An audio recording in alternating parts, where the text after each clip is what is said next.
বন্দে অহম শ্রীগুরো শ্রীযুতপদকমলম শ্রীগুরুন বৈষ্ণবাংশ্চ শ্রীরূপং সাগ্রজাতম সহগণ রঘুনাথান্বিতং তং সজীবম সাদ্বৈতং সাবধূতম পরিজন সহিতম কৃষ্ণ চৈতন্য দেবম শ্রীরাধা কৃষ্ণ পাদান সহগণ ললিতা শ্রী বিশাখানিতাংশ।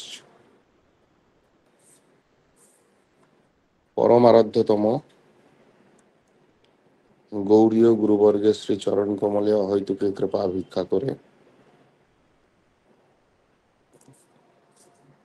শ্রী শ্রী চৈতন্য চরিতামৃতের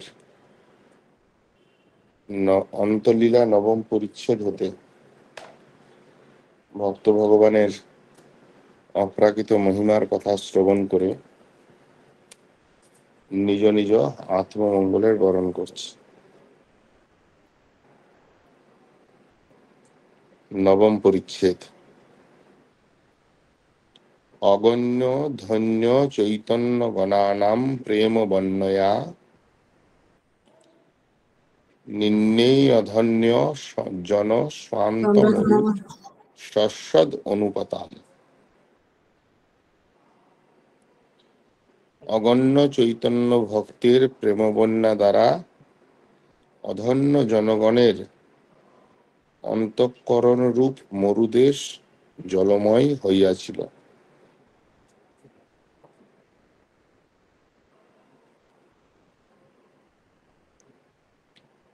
মহাপ্রভুর ভক্তগণের কৃপাতে অগণিত চৈতন্য ভক্তের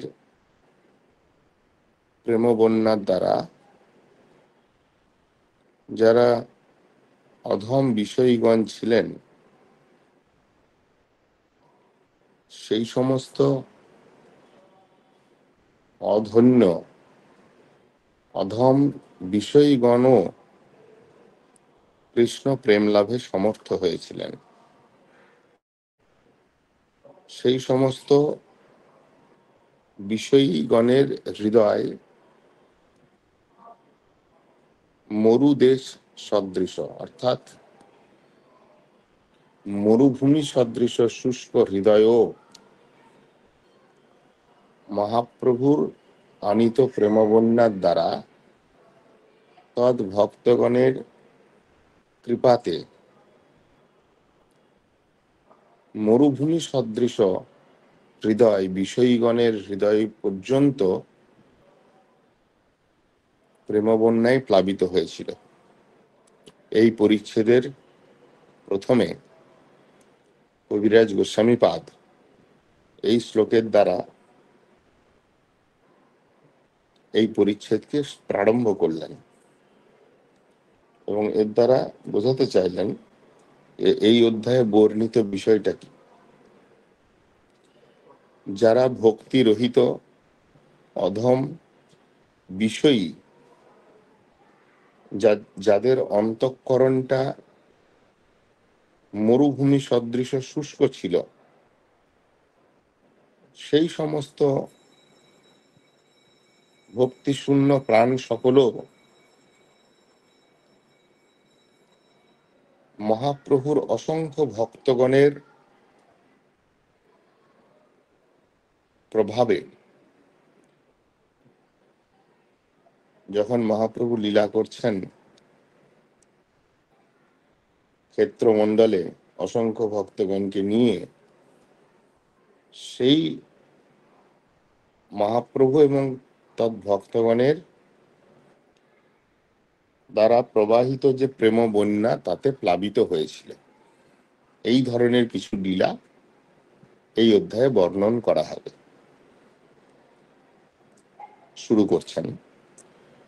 জয় জয় শ্রীকৃষ্ণ চৈতন্য দয়াময়, জয় জয় নিত্যানন্দ করুণ হৃদয়, জয় অদ্বৈত আচার্য জয় জয় দয়াময়, জয় গৌর ভক্তগণ সব রসময়।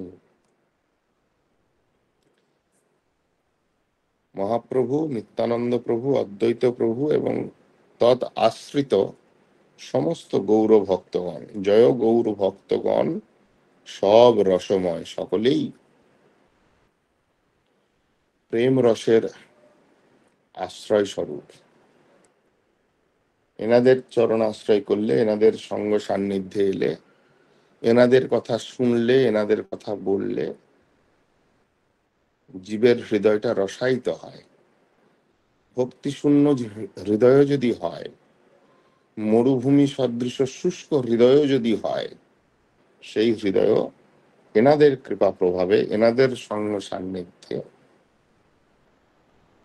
কৃষ্ণ প্রেম রসে রসায়িত হয়। এই মতো মহাপ্রভু ভক্তগণ সঙ্গে নীলাচলে বাস করেন কৃষ্ণ প্রেম রঙ্গে। অন্তর বাহিরে কৃষ্ণ বিরহ তরঙ্গ, নানা ভাবে ব্যাকুল প্রভুর মন আর অঙ্গ। মহাপ্রভু বিপ্রলম্ব রসাশ্রিত হয়ে অন্তর বাহিরে কৃষ্ণ বিরহ তরঙ্গ, অন্তঃকরণ এবং বহিঃকরণ সকল কৃষ্ণের বিপ্রলম্ব রসে তরঙ্গায়িত হতো এবং তার প্রভাব প্রভুর মনে এবং প্রভুর শ্রী অঙ্গ সকলের মধ্যেও পরিলক্ষিত হতো।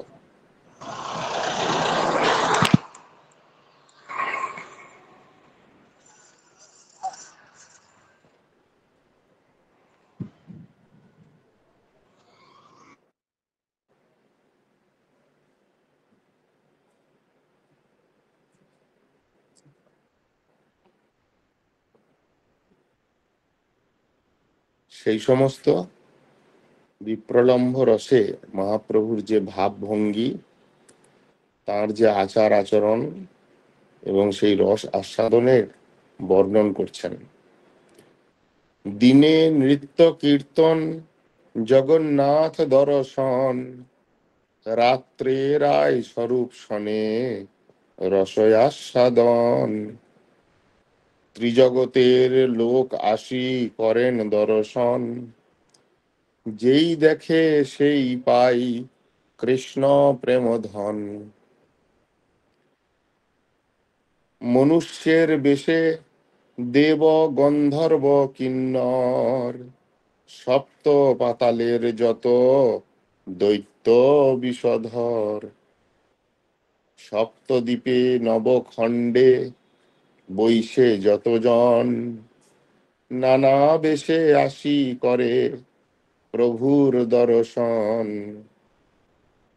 প্রহ্লাদ, বলি, ব্যাস, শুক আদি মুনিগণ, আসি প্রভু দেখি প্রেমে হয় অচেতন। মহাপ্রভু সাক্ষাৎ কৃষ্ণ, অভিন্ন জগন্নাথ।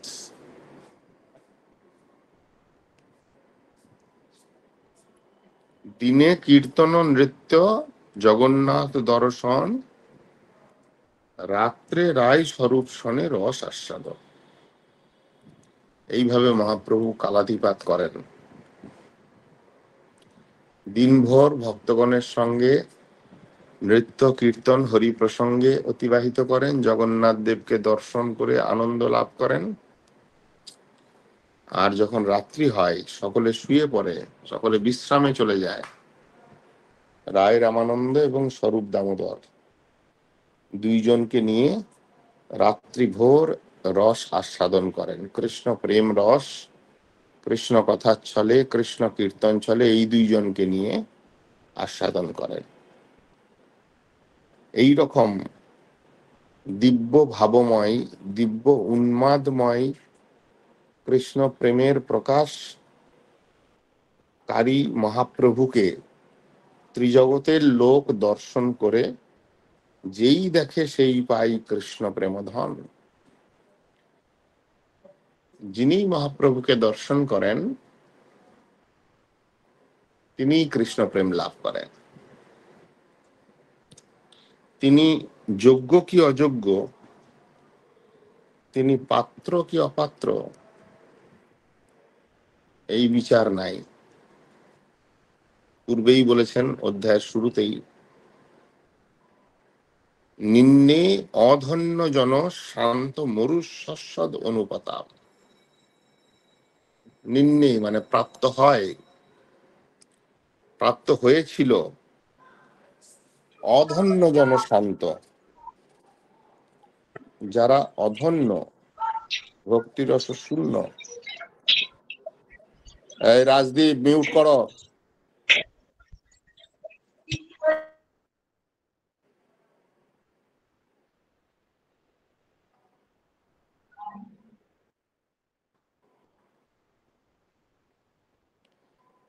এইরকম যারা, তারা পর্যন্ত প্রেম পেয়েছিলেন, কারণ মহাপ্রভুর এই দিব্য দর্শন, এই দিব্য ভাব, বিপ্রলম্ভ রসমূর্ত বিগ্রহ। কৃষ্ণ বিরহে যেমন রাধা ঠাকুরানী এবং গোপীগণের অবস্থা লাভ করেছিলেন, সেই ভাবটাই মহাপ্রভু স্বয়ং কৃষ্ণ তিনি জগতের সামনে প্রকট করলেন। সেই অবস্থার যে দর্শন, সেই স্বরূপের যে দর্শন, সেই ভাবময় মহাপ্রভুর যে দর্শন, যেই দেখে সেই পাই কৃষ্ণ প্রেমধন। যিনি দর্শন করেছেন তিনি সেই দর্শন প্রভাবে প্রেম লাভ করেছেন। এই জন্যই মহাপ্রভু মহাদাতা। অনর্পিত চরিন চিরাত করুণয়া অবতীর্ণ করো।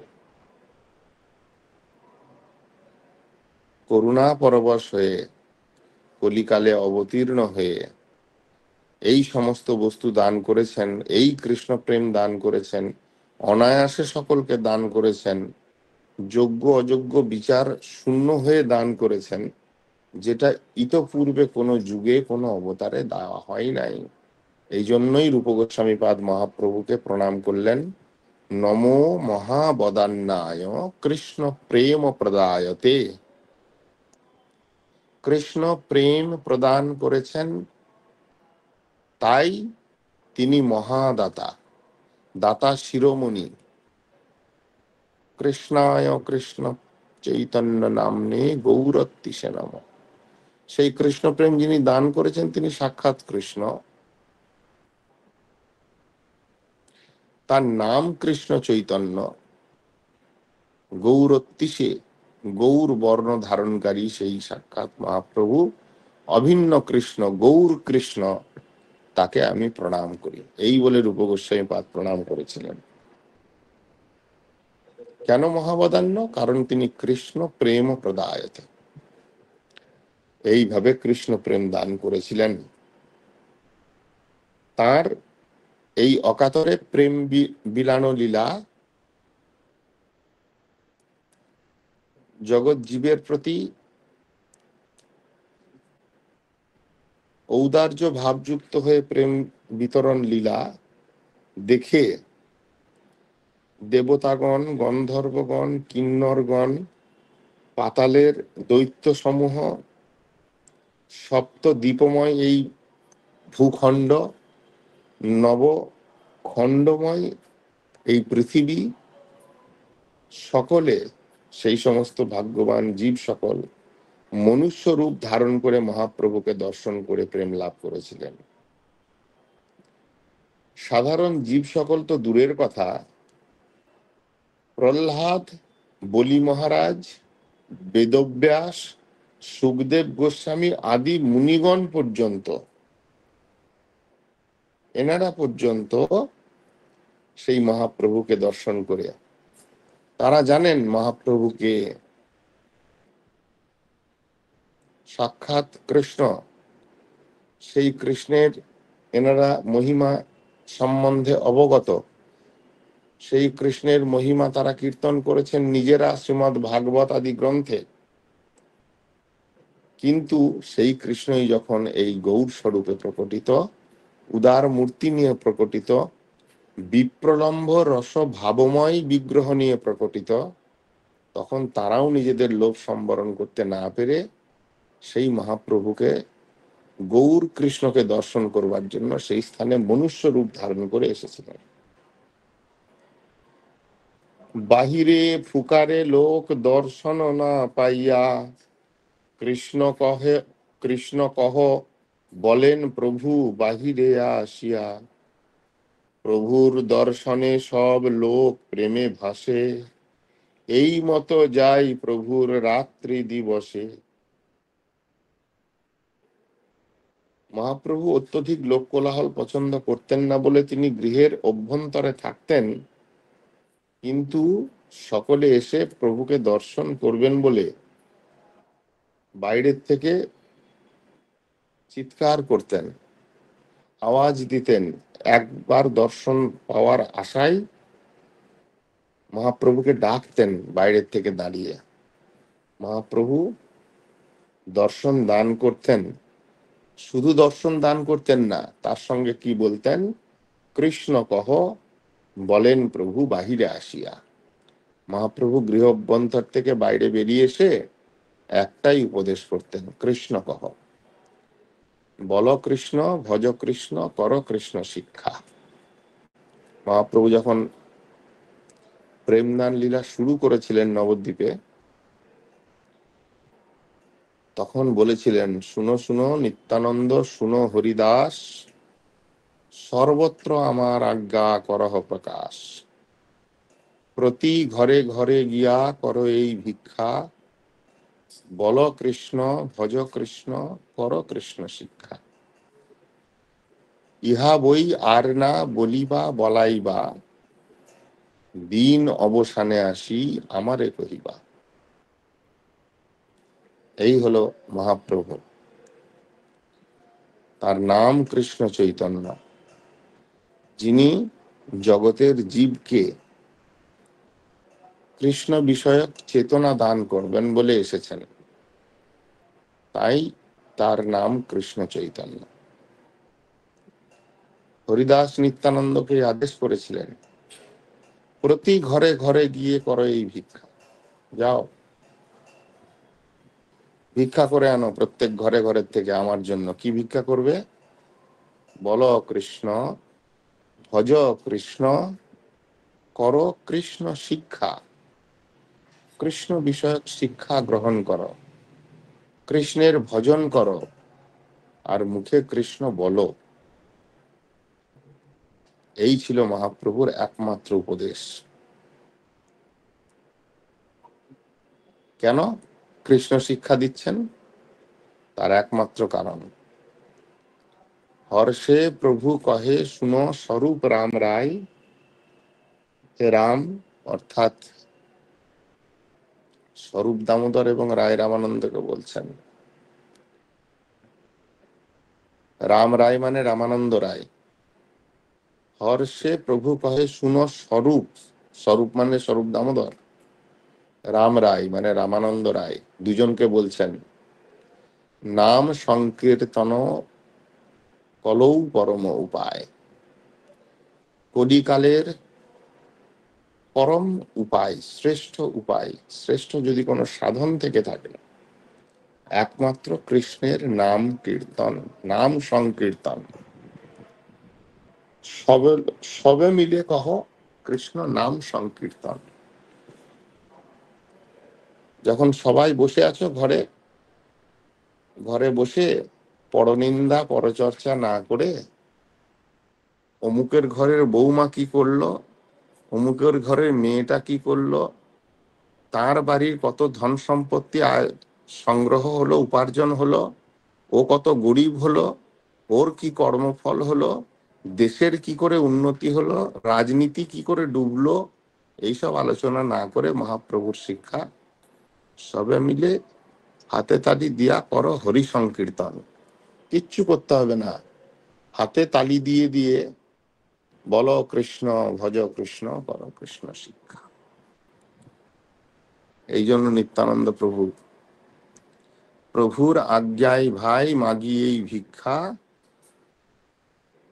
প্রভুর আজ্ঞায় নিত্যানন্দ প্রভু মহাপ্রভুর থেকে আজ্ঞা পেয়ে এসেছেন, তার আজ্ঞায় তিনি ভিক্ষা করছেন, বল কৃষ্ণ, ভজ কৃষ্ণ, কর কৃষ্ণ শিক্ষা, অপরাধ শূন্য হয়ে লহ কৃষ্ণ নাম। কৃষ্ণ মাতা, কৃষ্ণ পিতা, কৃষ্ণ ধন প্রাণ। কৃষ্ণই পিতা, কৃষ্ণই মাতা, কৃষ্ণই ধন প্রাণ, সেই হচ্ছে একমাত্র সম্পদ। সেই জন্য যখন দর্শন করতে এলেন জগতের জীব মহাপ্রভুকে, মহাপ্রভু বাইরে এসে কৃষ্ণ কহ বলেন প্রভু বাহিরে আসিয়া, সবাইকে বললেন। নিজে কৃষ্ণ হরে কৃষ্ণেতি উচ্চই স্ফুরিত রসন নাম গণনা। মহাপ্রভু নিজে হরে কৃষ্ণ এই নাম উচ্চারণ করতেন, এই নাম কীর্তন করতেন, এবং জগৎজীবকে একটাই শিক্ষা দিয়ে গেছেন, আর কিছু করতে হবে না। কলিহত জীব যাগ যজ্ঞ তপস্যা ধ্যান ব্রত দান পুণ্যাদিতে অধিকার নাই,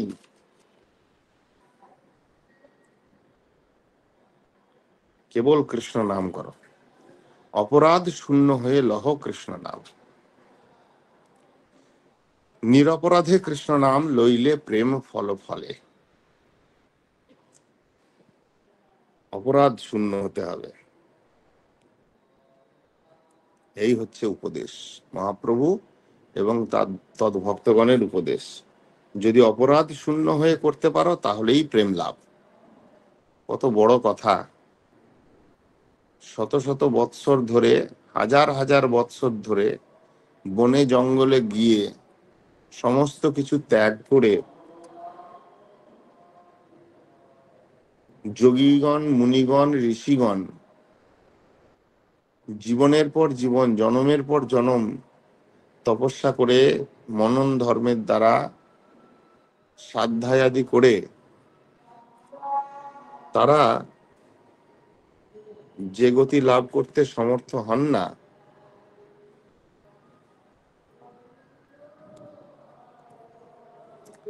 সেই গতিটা আমরা অনর্থগ্রস্ত জীব অনায়াসে পেতে পারি।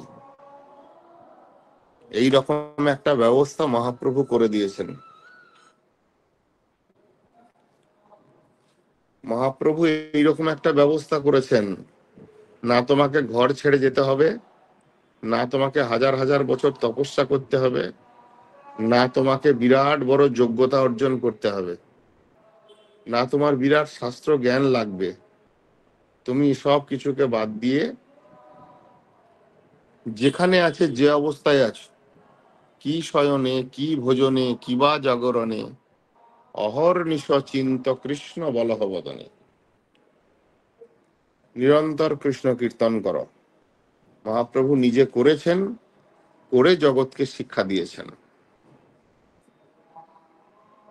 অদ্যাপিহ সেই লীলা করে গৌর রায়। মহাপ্রভু আজও পর্যন্ত নিরন্তর কৃষ্ণ কীর্তন করে যাচ্ছেন। এই লীলা চলছে, কোন কোন ভাগ্যবানে দেখিবারে পায়।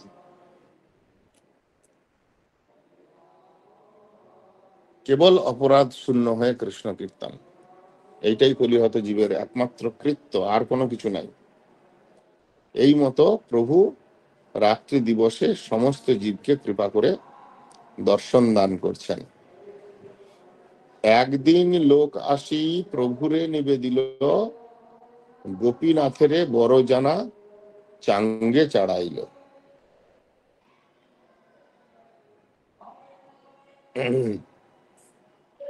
এইরকম একদিন চলতে চলতে হঠাৎ খবর এলো, ভবানন্দ রায়ের পুত্র গোপীনাথ, গোপীনাথ পট্টনায়ক, তাকে রাজা প্রতাপ রুদ্রের পুত্র, তিনি আদেশ দিয়েছেন শুলে চড়িয়ে তাকে হত্যা করার জন্য। শুলে তাকে চড়ানো হয় যে এমন কোন অপরাধ করে তাকে মৃত্যুদণ্ড দেওয়ার জন্য পূর্বের দিনে রাজারা শুলে চড়াতেন। একদিন হঠাৎ কোনো ভক্ত এসে মহাপ্রভুর কাছে খবর দিলেন গোপীনাথ অর্থাৎ ভবানন্দ রায়ের পুত্র। ভবানন্দ রায় ছিলেন রায় রামানন্দের পিতা। পঞ্চপুত্র সঙ্গে নাচে রায় ভবানন্দ। ভবানন্দ রায়ের 5 পুত্র ছিল, তার মধ্যে জ্যেষ্ঠ পুত্র হলো রামানন্দ রায়, এবং আরো যে 4 ভাই তার মধ্যে একজন ছিলেন গোপীনাথ পট্টনায়ক।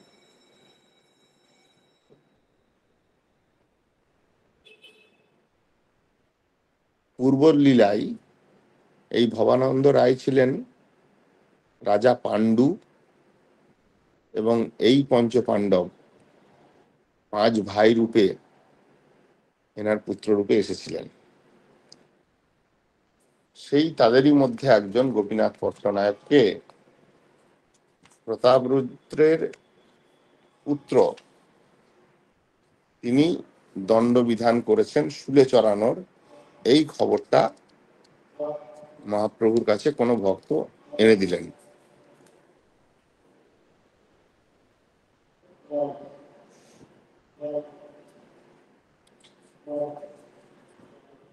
তলে খড়গ পাতি তারে উপরে দাঁড়িবে, প্রভু রক্ষা করেন যবে তবে নিস্তারিবে। সবংশে তোমার সেবক ভবানন্দ রায়, তার পুত্র তোমার সেবকে রাখিতে জুয়াই।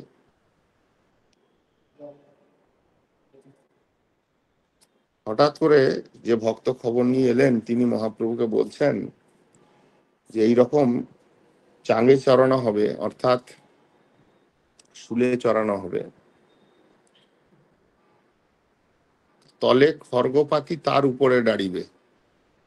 গোপীনাথকে নিচে খড়গ রেখে, তরোয়াল রেখে তার উপরে তাকে ফেলে তার প্রাণকে বিনাশ করবে। এই অবস্থায় প্রভু তুমি রক্ষা না করলে তার নিস্তারের কোনো রাস্তা নাই। এই গোপীনাথ পট্টনায়কের পিতা ভবানন্দ রায়, সবংশে এরা তোমার সেবক, অতএব সেই ভবানন্দ রায়ের পুত্র জ্ঞানে তোমার সেবক সূত্রে একে তুমি রক্ষা করো।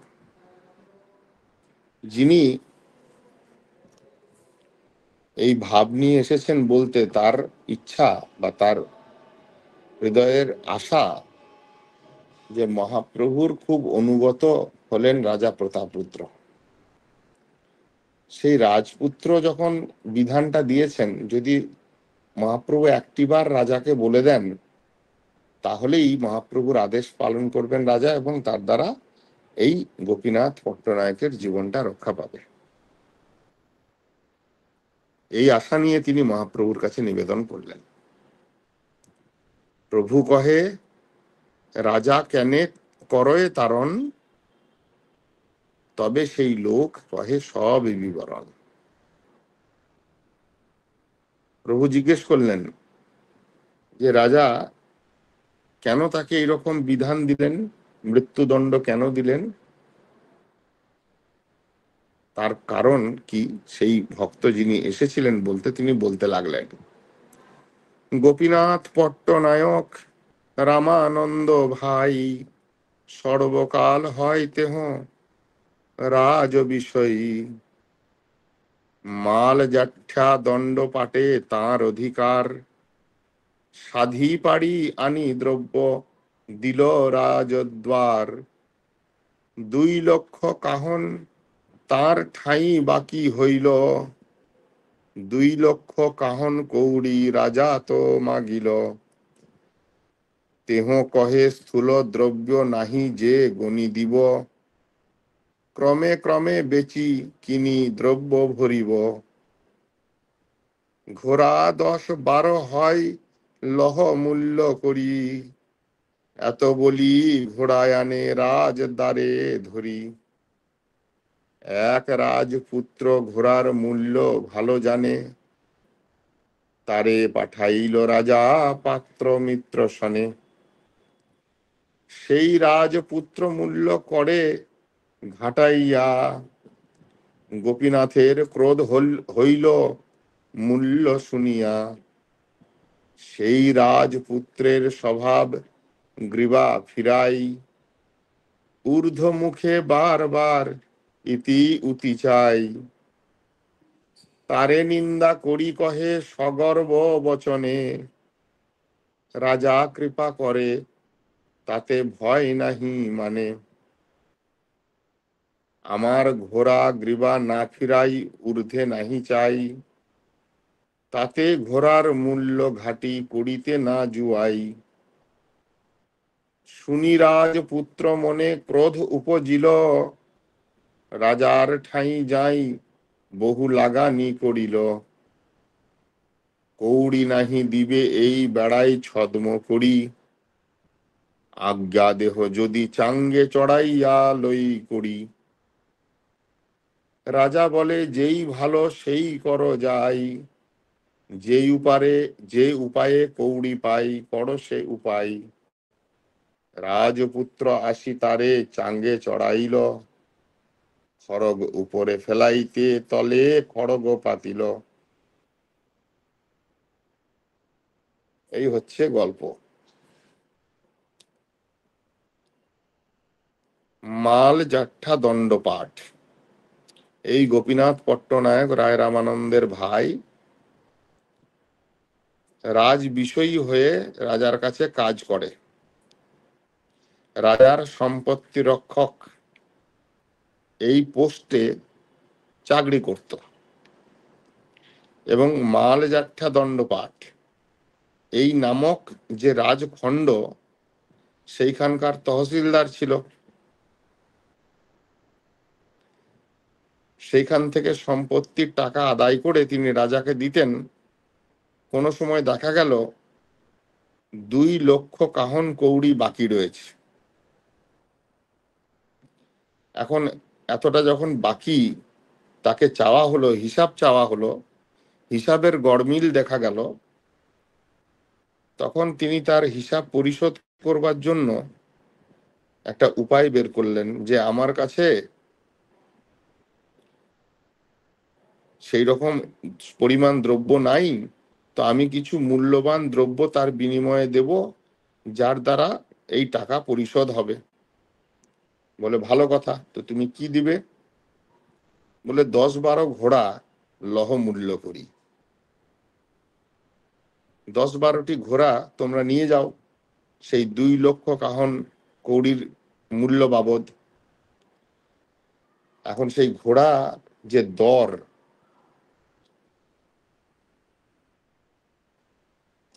রাজার পুত্র এসেছে ঘোড়ার দর ঠিক করতে। এখানে বলছেন যে রাজপুত্র ঘোড়ার দর স্থির করিতেছিলেন, তাহার গ্রীবা উঠাইয়া ঊর্ধ্বে চাওয়া স্বভাব ছিল। সেই বিষয়ে পরিহাস করিবার জন্য গোপীনাথ কহিলেন, আমার ঘোড়া ঘাড় উঠাই বটে, কিন্তু উপর দিকে চায় না, অতএব ইহার মূল্য কম হইতে পারে না। পরিহাস তাৎপর্য এই যে তোমা অপেক্ষা আমার ঘোড়ার মূল্য কম নয়। প্রকৃতপক্ষে গোপীনাথ পট্টনায়ক ঘোড়ার যোগ্য মূল্য না দিয়ে অধিক মূল্যে সেই ঘোড়াগুলিকে বিক্রি করছিল, যাতে করে রাজার টাকাটা শোধ হয়। কিন্তু রাজপুত্র তো, সে যথেষ্ট জানে কত কি মূল্য হতে পারে। সে যখন ঘোড়ার দাম কমিয়ে দিল, তখন গোপীনাথ পট্টনায়কের ক্রোধ হলো। এবং রাজপুত্রের একটা স্বভাব ছিল গলা উঁচু করে তাকানো বা গলাটাকে এদিক ওদিক ঘোরানো, একটা স্বভাব ছিল তার, মুদ্রা দোষ। সেইটা দেখে তাকে ব্যঙ্গ করেছিল যে তোমার মতো আমার ঘোড়াগুলো নয়, আমার ঘোড়া যথেষ্ট ভালো, তোমার মতোই ঘাড় ঘোরানো ঘোড়া আমার নয়। ঘোড়ার সঙ্গে রাজপুত্রের তুলনা করেছিল ব্যঙ্গ করে, এবং অপমানমূলক কথা বলেছিল বলে রাজপুত্র মনে ক্রোধ জেগে তিনি রাজার কাছে এসে সমস্ত ঘটনা, অর্থাৎ প্রতাপরুদ্রের কাছে এসে সমস্ত ঘটনাকে বলেছিলেন যে একে তো হিসাবের গড়মিল করেছে, যখন ধরা পড়েছে তখন হিসাব ঠিক মতো দেওয়ার পরিবর্তে দ্রব্য মূল্য দিবে বলে সেই দ্রব্যের মূল্যও ঠিক মতো নির্ধারণ করছে না। উল্টে আমাকে পরিহাস করছে, ব্যঙ্গ করছে, অপমান করছে। তো এই রকম অবস্থায় তাকে শাস্তি দেওয়া দরকার। আপনি যদি আদেশ করেন আমি তাকে চাঙে চড়াবো। রাজা বললেন, যাই করো, ভালো যেটা করলে ভালো হয় সেটাই করো, তার কাছে যে হিসাবের গড়মিল সেটা মিটিয়ে নাও। এই রকম রাজা প্রতাপরুদ্র আদেশ করলে তখন ঠিক করা হলো যে তাকে চাঙে চড়ানো হবে। শুনি এই শিলাটাকে আনমিউট করে বসে আছে।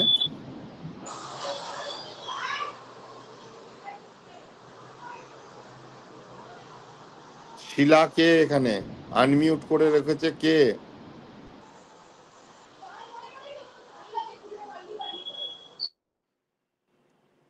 এতবার বলার পরেও ডিস্টার্ব করে। শুনি প্রভু কহে কিছু করি প্রণয় রোষ, রাজকৌরি দিতে নারে রাজার কি বা দোষ। মহাপ্রভু বললেন, একটু বিরক্ত হয়েই বললেন।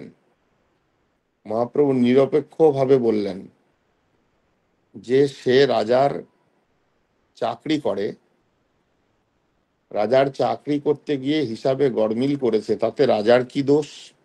রাজা যদি তার জন্য শাস্তি বিধান করে থাকে তাতে তো রাজার কোনো দোষ নেই। রাজা ঠিকই বিধান করেছে। এই বলে মহাপ্রভু কিছু কথা এখানে উপদেশ করবেন। এই সমস্ত কথা আমরা আগামীকালকে শ্রবণ করব। বাঞ্ছা কল্পতরুভ্যশ্চ কৃপা সিন্ধুভ্যেব চ পতিতানাং পাবনেভ্যো বৈষ্ণবেভ্যো।